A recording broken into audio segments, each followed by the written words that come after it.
Welcome to Silly Goose Farm. I'm Deanna Fox.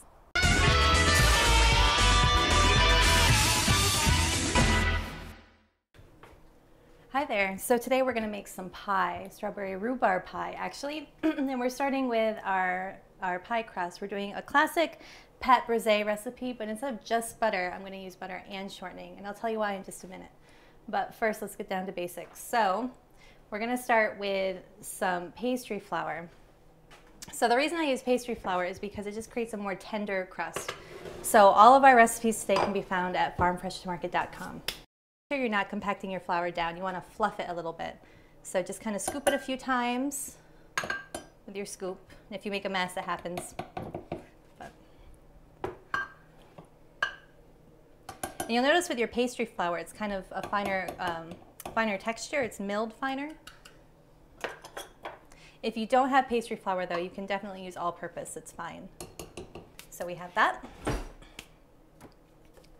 We're gonna use a little bit of baking soda today just because it gives just a tiny, tiny bit of lift to our pie crust. And we wanna create that nice, airy, yet still kind of flaky texture. So just a tiny bit. We need some kosher salt. If you don't have kosher salt at home, if you just have table salt, just use half as much table salt. Now this, a pastry cutter. It is not for chopping your hard-boiled eggs, although it could be if you really wanted it to. It's actually for making recipes just like this. So whether you're making biscuits or pie dough, or even certain types of cakes, this is what this is used for. So we have that. Now, we're gonna use shortening and butter. And the reason I'm using both is because butter creates a lot of flakiness and a lot of really good, rich flavor. But too much butter can make it kind of heavy, and we don't want a heavy pie crust. So I'm cutting it in with about the same amount of shortening, and the shortening just creates a really nice tender mouthfeel in the pie dough. So first we'll do our shortening. Make sure when you measure your shortening, you're kind of pushing against your measuring cup so that you're not getting any air bubbles in.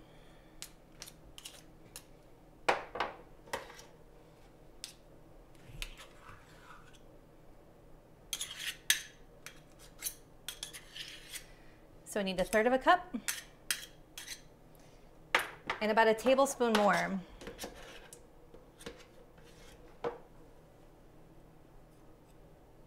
once you make a lot of pie dough, you know what a tablespoon looks like. So there's that. And now we need 1/3 cup of butter as well. So the butter is in my fridge, and we want to keep it very, very cold. We want to create those pockets of air, those flakes. So when the butter is cold, it releases its steam a little bit differently than if it was melted. So it kind of pops like this, and that's how you get those flakes. So we want to cut it in kind of small pieces so we don't have to work so hard with our flour cutting it into smaller pieces. Okay, now we mix. The first thing you want to do with the mixing is just kind of fluff your flour around your fat so it doesn't stick to your pastry cutter too much. And from there, you're just working it until it kind of resembles peas and sand in texture.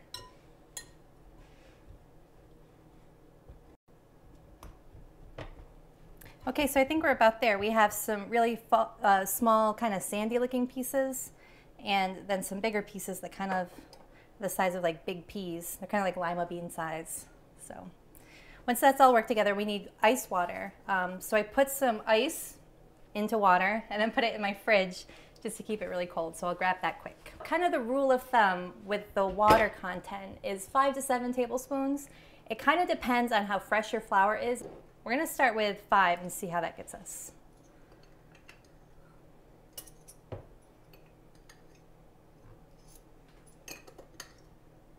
Oh, and make sure you don't get any ice cubes in there because that's gonna mean a hole in your pie crust.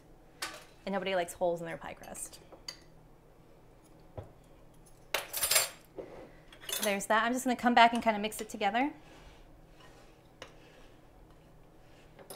And you want it to hold together. If it's a little bit loose and crumbly, that's okay. It's gonna kind of form together when we put it in the fridge to chill. But you wanna kind of squeeze it into a ball.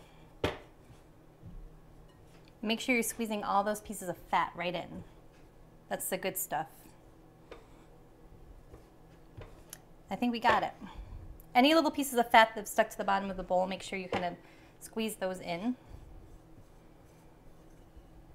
Any butter on your fingers, make sure you work that in there. Now we're just going to wrap it. We're going to cut it in half, wrap it in saran wrap, and put it in our fridge for at least 30 minutes. However, you can make it up to 3 days in advance. And if you wrap it in your plastic wrap and then put it in a freezer-safe bag, you can keep it in your freezer for up to 3 months. So we're going to make a top crust and a bottom crust. So we want to cut it in half. Look at all those big, fat, beautiful pieces of butter. It's exactly what you want.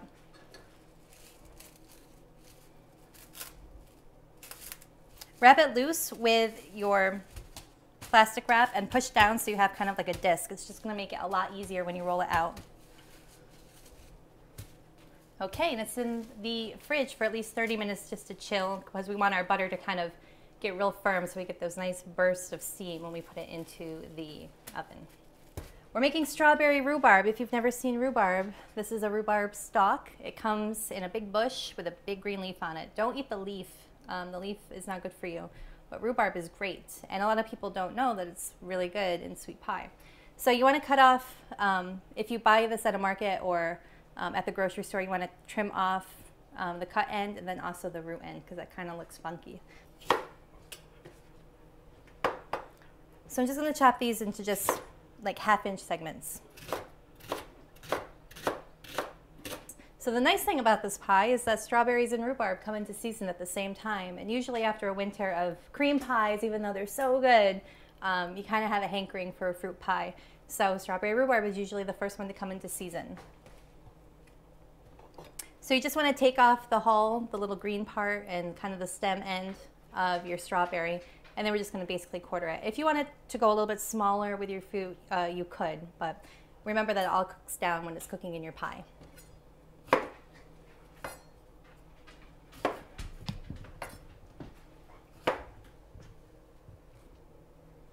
So it looks like I had more strawberries than I needed for my pie, so I'm going to make sure they taste good.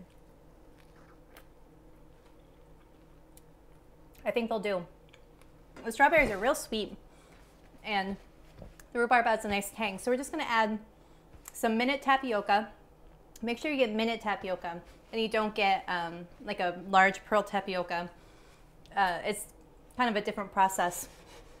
We're going to use some citrus zest. Today we're going to use a lemon. You could use orange though. If you want to get funky, you could use lime. And just a little bit of sugar. So our tapioca, we're going to add in 2 tablespoons. And what it does is it thickens the sauce. So some recipes you see will call for flour and some will call for cornstarch. I like to use tapioca because it has a neutral flavor. It doesn't create like a cloying quality in your mouth. It doesn't stick in your mouth like cornstarch sometimes does. And the problem with flour is that if you don't cook your pie through all the way, it can get kind of a raw taste. So tapioca. And you'll see little bits of tapioca when you cut through your pie, but I don't mind that. It makes it look like you made it. So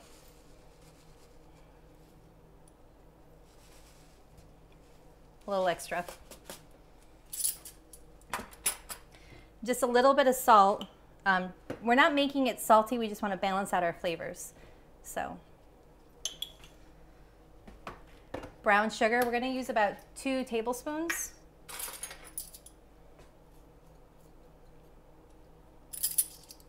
And make sure you pack it.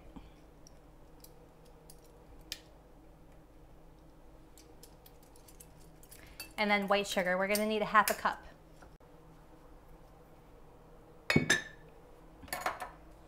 So when you're zesting your lemon, you want to make sure you don't get down to the white pith, so it's really bitter. You just want to go kind of once through with your microplane. You could do this on a box grater too.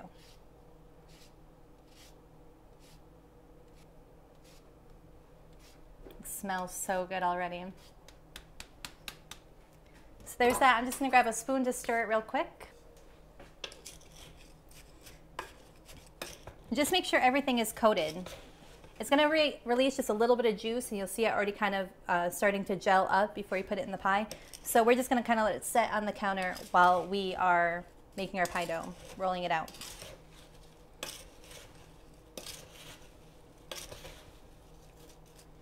So I'm going to start rolling out our bottom crust for our pie dough. If you get halves that aren't quite half, aren't quite 50-50, use the bigger one for your bottom crust.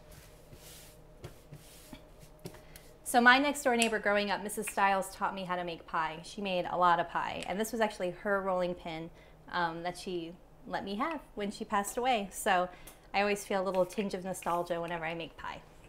The trick here is to make sure that nothing sticks. So we're gonna go right on the counter with a good dusting of our pastry flour. And again, if you don't have pastry flour, you can use all-purpose.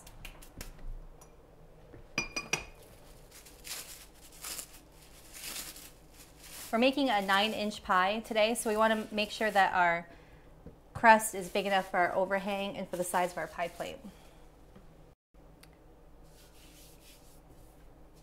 Make sure you flour your rolling pin too. So we're going to go in one direction and kind of give it a quarter turn and work in the other direction, quarter turn. It's moving around a lot, and that's good. We don't want it to stick to the counter.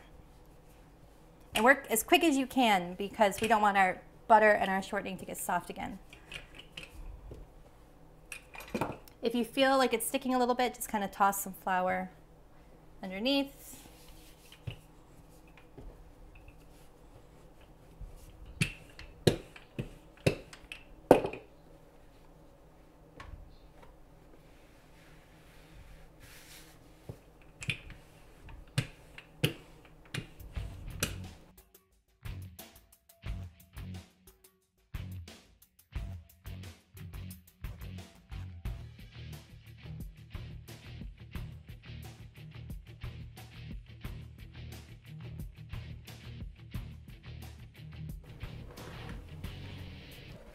So I have the other bit of our butter from our stick, and I'm just going to dot the top of the pie with the butter. What this does is kind of create a really rich, creamy filling. Plus, I mean, more butter. Who's going to complain about that?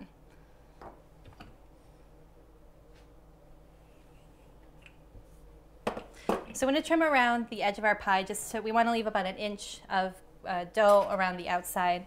And I put some sugar on the bottom of our pie crust before I put in our filling. And what that's going to do is create kind of like a crusty layer, like a caramelization that's going to prevent too much of the liquid from our fruit from draining down into our pie crust and creating a really soggy bottom pie crust, because nobody likes a soggy bottom. You can use a knife or you can use a pair of kitchen shears if you have them. Don't throw out your scraps of pie dough either, because you can roll them back out, brush them with some butter, and put cinnamon sugar on them and bake them. And my kids go crazy for them.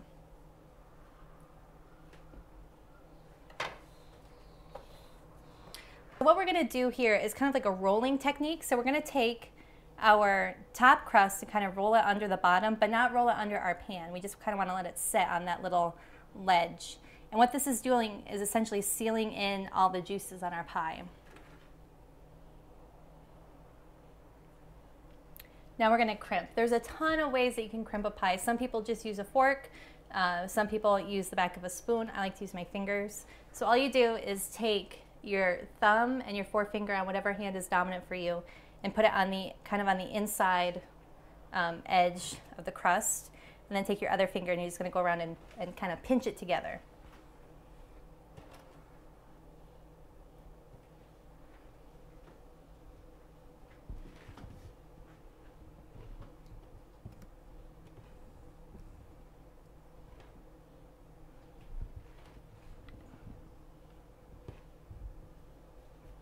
There you go.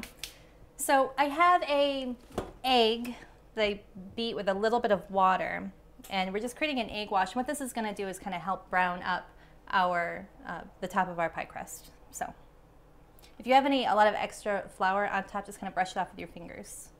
And be sure not to get too much egg down into these little divots that you made with your fingers when you were crimping, because it's just going to kind of sit there and essentially you'll have a scrambled egg on top of your pie.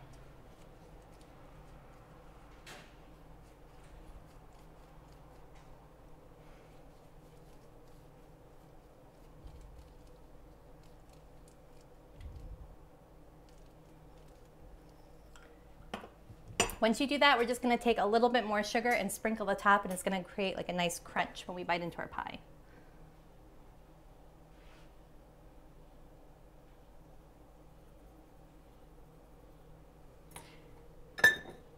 the final step before we put it in the oven is just to create some vent holes in it to let the steam come up and to kind of let the juices overflow if they need to, because we don't want our pie to explode.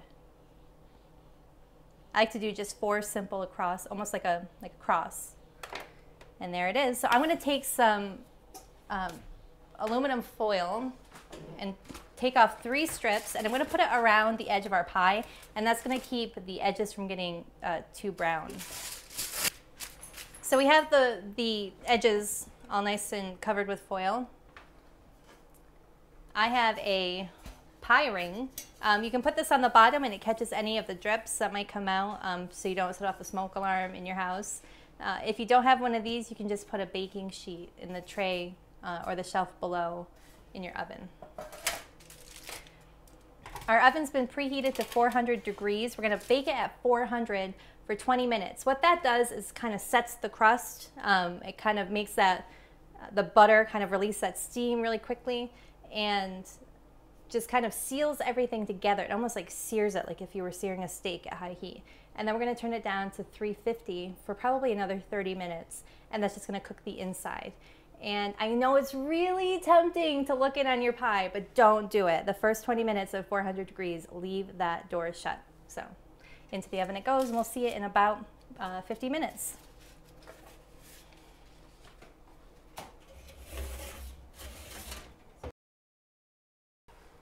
My little secret is that when I turn the oven down from 400 to 350, I actually take the foil off the edges, and that helps to create those little brown crusty spots on the crimped edges that everybody loves. That's my favorite part.